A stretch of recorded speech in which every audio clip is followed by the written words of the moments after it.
Hello everyone, welcome to Learn with Yasmin. আজি আমি পঢ়িম ক্লাস 12 বায়োলজিৰ চেপ্টাৰ 3 মানৱ প্ৰজনন।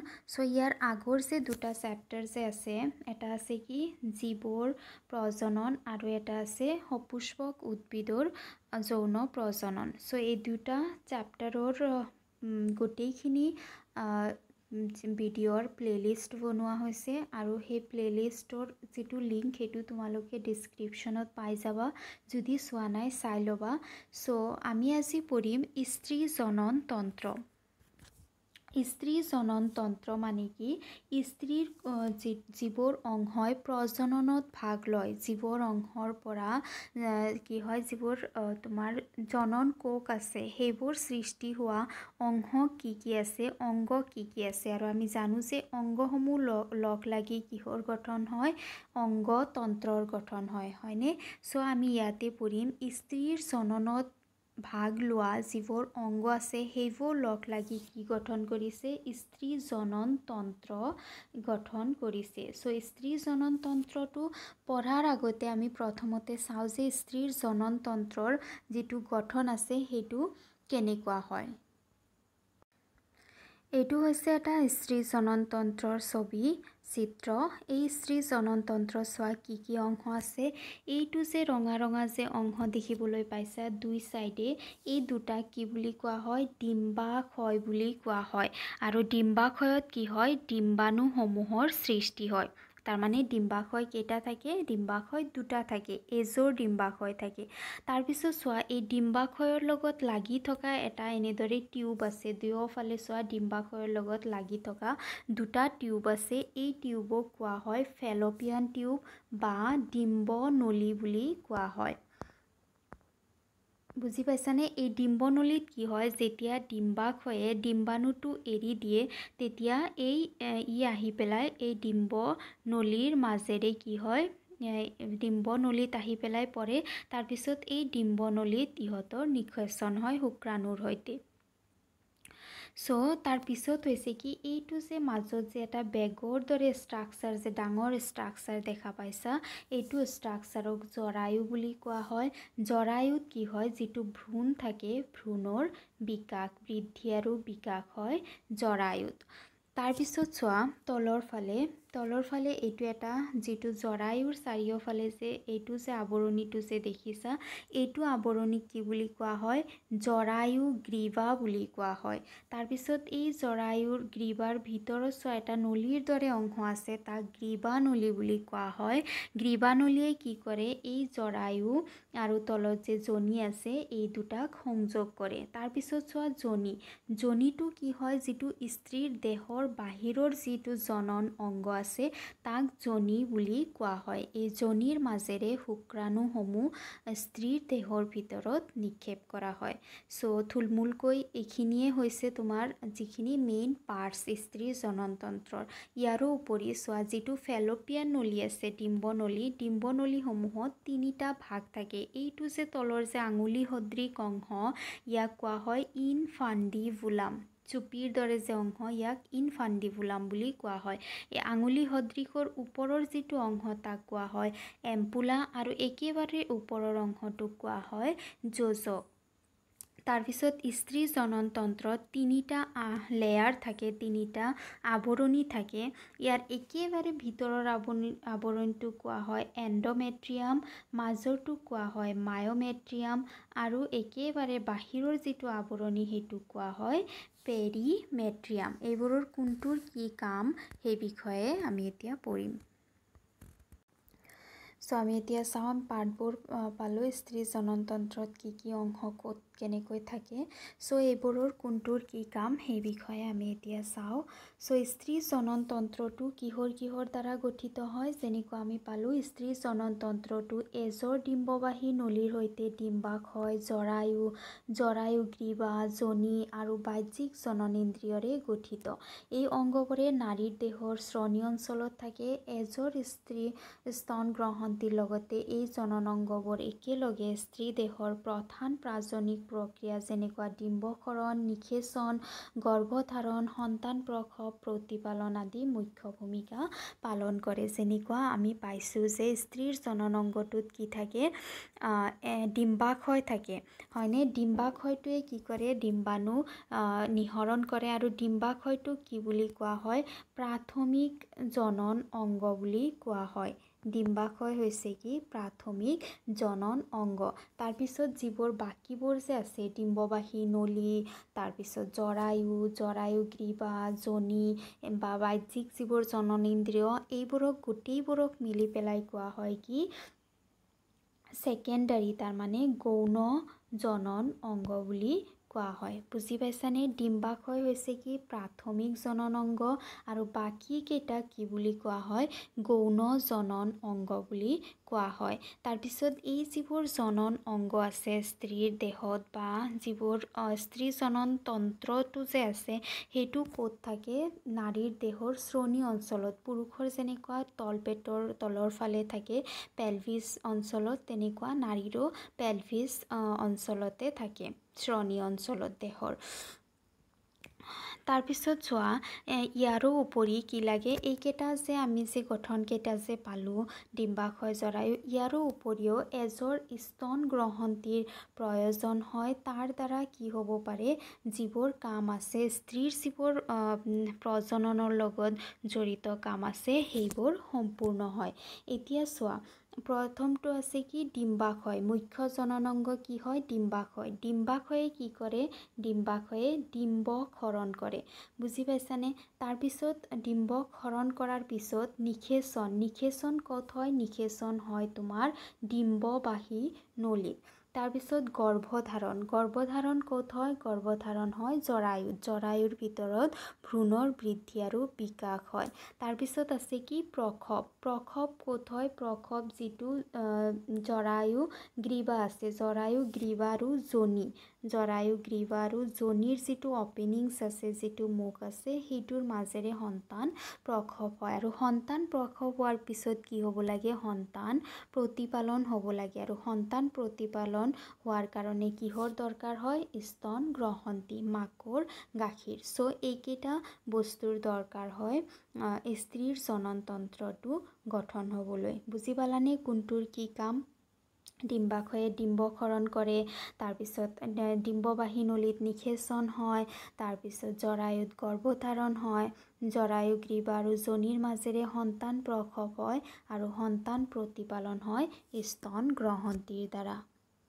চ' পোনপ্ৰথমতে আমি ডিম্বাশয়, যিটো প্ৰাথমিক জননাংগ আছে স্ত্ৰীৰ, সেইটোৰ বিষয়ে পঢ়িম। চ' ডিম্বাশয়টো কি কোৱা হৈছে, মুখ্য জনন অংগ। মুখ্য জনন অংগ বা প্ৰাথমিক জনন অংগ হৈছে কি, ডিম্বাশয়। এই ডিম্বাশয়টোৱে কি কৰে, আমি জানো যে ডিম্বাশয়ে স্ত্ৰী জনন কোষ বা ডিম্বক সৃষ্টি কৰাৰ লগতে কেইটামান ষ্টেৰইড হৰমন বা ডিম্বাশয় হৰমন উৎপাদন আৰু ক্ষৰণ কৰে। যে আমি জানো যে যিটো ডিম্বাশয় আছে, সেইটোৱে ডিম্বক সৃষ্টি কৰে আৰু ডিম্বক ক্ষৰণ কৰে। ইয়াৰো লগতে ই কিছুমান ডিম্বাশয় হৰমন যেনেকুৱা আছে তোমাৰ এষ্ট্ৰজেন, তোমালোকে চাগে ফাৰ্ষ্ট ইয়েৰত পঢ়িছিলা। তাৰপিছত আছে কি, প্ৰজেষ্টেৰন, এই দুবিধক কি বুলি কোৱা হয়, ডিম্বাশয় হৰমন বুলি কোৱা হয় বা ফিমেল হৰমন বুলি কোৱা হয়। এষ্ট্ৰজেন আৰু প্ৰজেষ্টেৰন। এষ্ট্ৰজেন আৰু প্ৰজেষ্টেৰনে কি কৰে, স্ত্ৰীৰ যিবোৰ যৌন চৰিত্ৰ আছে, যেনেকুৱা দুগ্ধ গ্ৰহন্তি বৃদ্ধি হোৱা বা জনন অংগসমূহত হেয়াৰ গ্ৰথ হোৱা, এনেকুৱা ধৰণৰ যৌন যিবোৰ চৰিত্ৰ আছে, সেইসমূহক নিয়ন্ত্ৰণ কৰে ইষ্ট্ৰজেন আৰু প্ৰজেষ্টেৰন নামৰ হৰমন দুবিধে। যেনেকুৱা তোমালোকে পুৰুষৰ ক্ষেত্ৰত পঢ়িছিলা, পুৰুষৰ যিটো হৰমন আছে তাক কি বুলি কোৱা হয়, টেষ্টষ্টেৰন। ঠিক তেনেদৰে স্ত্ৰীৰ ক্ষেত্ৰত ইষ্ট্ৰজেন আৰু প্ৰজেষ্টেৰন। তাৰপিছত চোৱা স্ত্ৰীৰ দেহৰ নিম্ন ভাগত দুয়োফালে এটাকৈ মুঠ দুটা ডিম্বাশয় থাকে আৰু ডিম্বাশয়টো 2 to 4 চেণ্টিমিটাৰ দীঘল আৰু ই লিগামেণ্টৰ সহায়ত শ্ৰোণীবেৰত লাগি থাকে।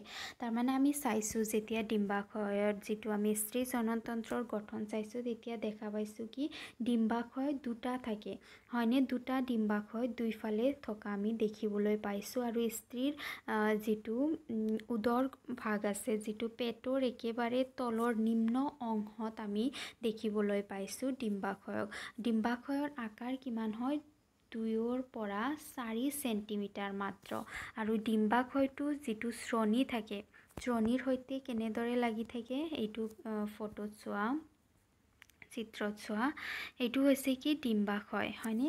ডিম্বাশয়টো কি হৈ আছে এইখিনি হৈছে ডিম্বাশয়টো যে এইটো যে ফেলোপিয়ান টিউব ফেলোপিয়ান নলী বা ডিম্বনলী আৰু ইফালে আছে জৰায়ুৰ সৈতে যে এনেদৰে যে লাগি আছে এইবোৰ হৈছে কি লিগামেণ্ট মানে কি কলা শক্তিশালী কলা বুজি পাইছানে। যিটো ডিম্বাশয় আছে ডিম্বাশয়টোৱে ডিম্বনলী আৰু জৰায়ুৰ সৈতে এবিধ শক্তিশালী কলাৰ দ্বাৰা লগ লাগি থাকে যাক লিগামেণ্ট বুলি কোৱা হয়। তাৰপিছত চোৱা ডিম্বাশয়ৰ সাংগঠনিক দ্ৰব্যখিনিক ডিম্বাশয়ী পিঠিকা বোলা হয়। প্ৰতিটো ডিম্বাশয় পিঠিকাক আগুৰি এখন পাতল অধিচ্ছিদীয় আৱৰণ থাকে। ডিম্বাশয়ী পিঠিকা দুটা ভাগত বিভক্ত কৰ্টেক্স আৰু মেডুলা। এইটো যিটো ডিম্বাশয় আছে ডিম্বাশয়টো কি হয় এটা বাহিৰৰ ডিম্বাশয়ৰ এটা বাহিৰৰ যে আৱৰণী আছে এই বাহিৰৰ আৱৰণটোক কোৱা হয় ইপিডাৰ্মিছ বুলি কোৱা হয় আৰু এই ভিতৰৰ যে পদাৰ্থ আছে যিটো বাহিৰৰ আৱৰণিৰ ভিতৰত যি আছে সেইখিনি কি বুলি কোৱা হয় ডিম্বাশয়ী পিঠিকা বুলি কোৱা হয়। তাৰমানে এইটো অংশত যি বস্তু আছে সেইটো কি বুলি কোৱা হয় ডিম্বাশয়ী পিঠিকা বুলি কোৱা হয়। তাৰপিছত চোৱা ডিম্বাশয় পিঠিকা যে আছে ডিম্বাশয়ৰ পিঠিকাত আকৌ দুটা আৱৰণী আছে বা দুটা তৰফ আছে তাৰ বাহিৰৰ তৰফটো কোৱা হয় কি কৰ্টেক্স বাহিৰৰ তৰফটোক কৰ্টেক্স বুলি কোৱা হয় আৰু এই ভিতৰৰ তৰফটোক কি বুলি কোৱা হয় মেডুলা বুলি কোৱা হয়। ভিতৰৰ তৰফটো হৈছে কি মেডুলা। চ' এইখিনি হৈছে ডিম্বাশয়ৰ গঠন বুজি পালা। ডিম্বাশয়টো কি হয় ডিম্বাশয় এজৰ ডিম্বাশয় থাকে ডিম্বাশয়ে ডিম্বাণু ক্ষৰণ কৰাৰ লগতে আৰু কিছুমান হৰম'ন ক্ষৰণ কৰে এষ্ট্ৰজেন আৰু প্ৰজেষ্টেৰন নামৰ দুবিধ ডিম্বাশয় হৰম'ন ইহঁতে ক্ষৰণ কৰে। ইয়াৰোপৰি ডিম্বাশয়টো যিটো শ্ৰোণী অংশ বা জৰায়ু আৰু ডিম্বনলীৰ সৈতে লিগামেণ্ট এবিধ শক্তিশালী কলাৰ দ্বাৰা লগ লাগি থাকে। ডিম্বাশয়ৰ যিটো বাহিৰৰ আৱৰণী আছে বাহিৰৰ আৱৰণীটোক কি বুলি কোৱা হয় এপিথেলিয়াম আৰু ভিতৰৰ পদাৰ্থখিনিক কোৱা হয় ডিম্বাশয়ী পিঠিকা। ডিম্বাশয়ীৰ পিঠিকা দুটা অংশত বিভক্ত যিটো ভিতৰৰ ফালৰ অংশ তাক কোৱা হয় মেডুলা আৰু বাহিৰৰ ফালৰ অংশটোক কোৱা হয় কৰ্টেক্স। চ' আমাৰ যিটো মুখ্য স্ত্ৰী জননাংগ আছিল ডিম্বাশয় সেইটো আমি পঢ়িলোঁ। এতিয়া আমি চাওঁ গৌণ স্ত্ৰী জননাংগসমূহ কি যিবোৰ গৌণ স্ত্ৰী জননাংগ আছে তাতে কি আছে এজৰ ডিম্ববাহী নলী বা ফেলোপিয়ান নলী জৰায়ু যোনি তাৰপিছত জৰায়ু গ্ৰীৱা নলী এইবোৰক লৈ কি হয় গৌণ স্ত্ৰী জননাংগটো গঠিত হয়। চ' পোনপ্ৰথমতে আমি চাওঁ ডিম্ববাহী নলীটো কি হয়। প্ৰতিডাল ফেলোপিয়ান নলী বা ডিম্ববাহী নলী 10 to 12 চেণ্টিমিটাৰ। ই নলী ডিম্বাশয়ৰ প্ৰান্তৰ পৰা জৰায়ুলৈকে বিস্তৃত হৈ থাকে। ডিম্বাশয়ৰ ওচৰত থকা ফেলোপিয়ান নলীডাল চুপি আকৃতিৰ ইয়াক ইনফাণ্ডিবুলাম বোলা হয়। ইনফাণ্ডিবুলামৰ দাঁতিত আঙুলি সদৃশ প্ৰৱৰ্ধকবোৰক ফেমৰি বোলা হয়। এইবোৰে ডিম্বক্ষৰণৰ পিছত ডিম্বাশয়ৰ পৰা ওলাই অহা ডিম্বক সংগ্ৰহ কৰি ডিম্ববাহী নলীলৈ পঠিয়ায়। ইনফাণ্ডিবুলামৰ পিছত ডিম্ববাহী নলীৰ বহল অংশটোক ইম্পুলা বোলে। ডিম্ববাহী নলীডালৰ একেবাৰে শেষৰ অংশটো যোজক আৰু ইয়াৰ ঠেক অৱবাহিকা অংশ নলীডাল জৰায়ুৰ সৈতে সংযুক্ত হৈ থাকে। এতিয়া চোৱা ছবিত কি আছে।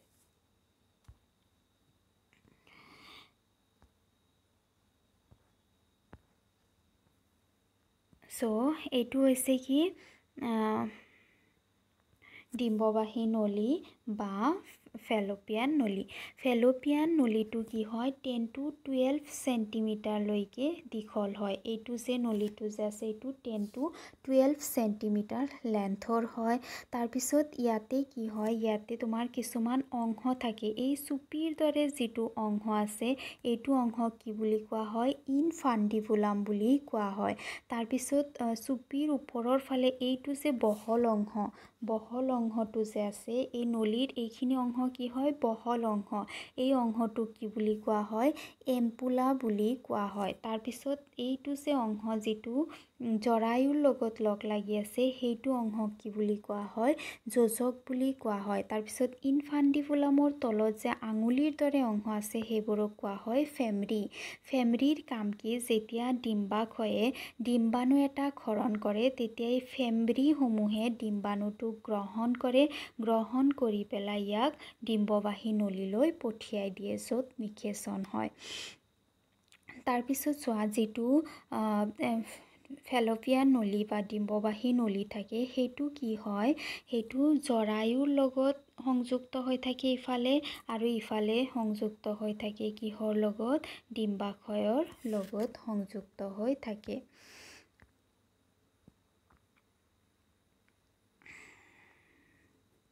সেইটোৱে কৈছে ফেলোপিয়ান নলী। সো বুজি পালা ফেলোপিয়ান নলীটো কি হয়, ফেলোপিয়ান নলীটো 10 to 12 চেণ্টিমিটাৰ ডাঙৰ হয়, যি ডিম্বাশয়ৰ পৰা আৰম্ভ কৰি জৰায়ুলৈকে বিস্তৃত।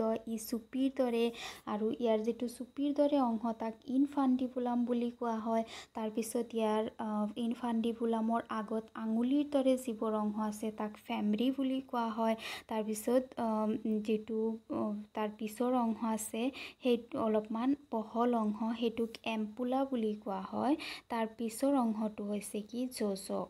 সো যিটো ফেমৰি আছে, ফেমৰিয়ে ডিম্বাশয়ৰ পৰা যিবোৰ ডিম্বাণু নিঃসৰণ হয় সেইবোৰক ইহঁতে ৰিচিভ কৰি পেলাই ইয়াক কলৈ পঠিয়াই, ডিম্ববাহী নলীলৈ পঠিয়াই দিয়ে। সো ফেলোপিয়ান নলী হৈ গ'ল। এতিয়া আমি চাওঁ জৰায়ুটো কি হয়। জৰায়ুটোক গৰ্ভাশয় বুলিও কোৱা হয়। জৰায়ু কিয় গৰ্ভাশয় বুলি কোৱা হয়, কাৰণ জৰায়ুত গৰ্ভধাৰণ হয়, ভ্ৰূণৰ বৃদ্ধি বিকাশ হয়, সেইকাৰণে ইয়াক গৰ্ভাশয় বুলিও কোৱা হয়। যিটো জৰায়ু আছে জৰায়ুটো দেখিবলৈ ওলটা নাচপতিৰ দৰে, যেনেকুৱা আমি পিকচাৰত চাইছোঁ জৰায়ুটো দেখিবলৈ কেনেকুৱা হয়, এনেকুৱা ধৰণৰ ই ওলটা নাচপতিৰ দৰে দেখিবলৈ হয়। আৰু জৰায়ুটো যিটো শ্ৰোণী অঞ্চল আছে পেটৰ, সেইটো শ্ৰোণী অঞ্চলত ই লিগামেণ্টৰ দ্বাৰা লগ লাগি থাকে। লিগামেণ্টৰ দ্বাৰা লগ লাগি থাকে মানে কি, কলাৰ দ্বাৰা লগ লাগি থাকে, শক্তিশালী কলাৰ দ্বাৰা ই যিটো শ্ৰোণী অঞ্চল আছে তাতে ধৰি ৰাখে বা লগ লাগি থাকে। তাৰপিছত কি হয় যে জৰায়ুটোত এটা কি থাকে, জৰায়ু গ্ৰীবা থাকে। আমি চাইছিলোঁ যে জৰায়ুটোত এনেকুৱা এটা অংশ থাকে যাক কি বুলি কোৱা হয়, জৰায়ু গ্ৰীবা বুলি কোৱা হয়। জৰায়ু গ্ৰীবাটো কিহৰ মাজেৰে মুকলি হয়, যোনিৰ মাজেৰে মুকলি হয়। তাৰপিছত জৰায়ু গ্ৰীবা আৰু যোনিৰ মাজত এটা অংশ আছে, গহ্বৰ আছে, যাক গ্ৰবী নলী বুলি কোৱা হয়। আৰু যোনিৰ সৈতে এই নলীটোৱে জন্মনলী গঠন কৰে। তাৰমানে যোনিৰ সৈতে এই যিটো গ্ৰীবা নলী আছে ইয়াৰ মাজেৰে সন্তান জন্ম হয়। তাৰপিছত আমি চিত্ৰত চাইছিলোঁ যিটো জৰায়ু আছে তাতে 3 ধৰণৰ বেৰ আছে, হয়নে। তাৰ একেবাৰে যিটো বাহিৰৰ তৰফ আছে তাক কি বুলি কোৱা হৈছিল, পেৰামেট্ৰিয়াম। মাজৰ তৰফটোক কি বুলি কোৱা হয়, মায়'মেট্ৰিয়াম। আৰু একেবাৰে ভিতৰৰ তৰফটোক কোৱা হৈছিল কি, এণ্ডমেট্ৰিয়াম। ইয়াৰে যিটো এণ্ডমেট্ৰিয়াম তৰফ আছে, এণ্ডমেট্ৰিয়াম তৰফটোত বহুত গ্ৰহণী থাকে যিয়ে বহুত ধৰণৰ হৰম'ন ক্ষৰণ কৰে। আৰু ইয়ে জৰায়ুৰ ভিতৰত যিটো গহ্বৰ আছে গহ্বৰটোক আৱৰি ৰাখে। জৰায়ুৰ ভিতৰত কি গহ্বৰ আছে, জৰায়ু গ্ৰীবা বা যিটো জৰায়ুৰ ভিতৰৰ যিখিনি ঠাই সেইখিনিক আৱৰি ৰাখে। তাৰপিছত যিটো তোমাৰ এণ্ডমেট্ৰিয়াম আছে এইটো ৰজচক্ৰ যেতিয়া হয় তেতিয়া ইয়াৰ কিছুমান পৰিৱৰ্তন হয়। তাৰমানে এণ্ড্ৰমেট্ৰিয়ামটো ৰজচক্ৰৰ সময়ত ভাঙি যায়। তাৰপিছত আকৌ ই গঠন হয়। আকৌ 28 ডেজ পিছত যেতিয়া ৰজচক্ৰ হয় তেতিয়া আকৌ ই ভাঙি যায়। এইটো ৰজচক্ৰ টপিকত ভালদৰে পাবা। তাৰপিছত মায়'মেট্ৰিয়ামৰ কাম কি? মায়'মেট্ৰিয়ামে কি কৰে? প্ৰবল চাপৰ সৃষ্টি কৰে, যাৰ দ্বাৰা সন্তান জন্ম হোৱাত সহায় হয়। বুজি পালানে? তিনিটা আৱৰণী মায়'মেট্ৰিয়ামে সন্তান জন্ম হোৱাত সহায় কৰে। এণ্ড'মেট্ৰিয়াম যিটো আছে, এণ্ড'মেট্ৰিয়াম তৰপটোত গ্ৰহণী থাকে আৰু ই ৰজচক্ৰৰ সময়ত কি কৰে? চাপৰ সৃষ্টি কৰে ৰজচক্ৰৰ সময়ত। মায়'মেট্ৰিয়াম। তাৰপিছত পেৰামেট্ৰিয়ামটো হৈছে কি? একেবাৰে বাহিৰৰ তৰপ। হয়নে? এইকেইটা এবাৰ ছবিৰ লগত মিলাই চাই লোৱা।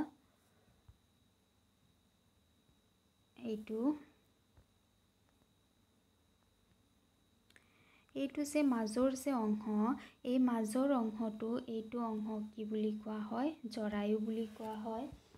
জৰায়ুটো দেখাত কেনেকুৱা বুলি কোৱা হৈছে? ওলোটা নাচপতিৰ দৰে কোৱা হৈছে। জৰায়ুটো কি হয়? জৰায়ুটো এইটো হৈছে কি? গ্ৰীবা নলীৰ মাজেৰে আহি পেলাই ই যোনি, এইটো হৈছে কি? যোনিত মুকলি হয়। তাৰপিছত জৰায়ুটোত তিনিটা আৱৰণী থাকে। এটা হৈছে কি? পেৰিমেট্ৰিয়াম, যিটো একেবাৰে বাহিৰৰ আৱৰণী। মায়'মেট্ৰিয়াম, যিটো হৈছে কি? মাজৰ আৱৰণী, যিয়ে সন্তান জন্ম হোৱাত চাপৰ প্ৰয়োগ কৰি পেলাই সহায় কৰে। আৰু এটা হৈছে কি? এণ্ড'মেট্ৰিয়ামটো হৈছে একেবাৰে ভিতৰৰ আৱৰণী। আৰু ইয়াতে যেতিয়া ৰজচক্ৰ হয়, ৰজচক্ৰ হোৱাৰ সময়ত কিছুমান পৰিৱৰ্তন হোৱা দেখিবলৈ পোৱা যায়। আৰু এই জৰায়ুটোক গৰ্ভাশয় বুলিও কোৱা হয়।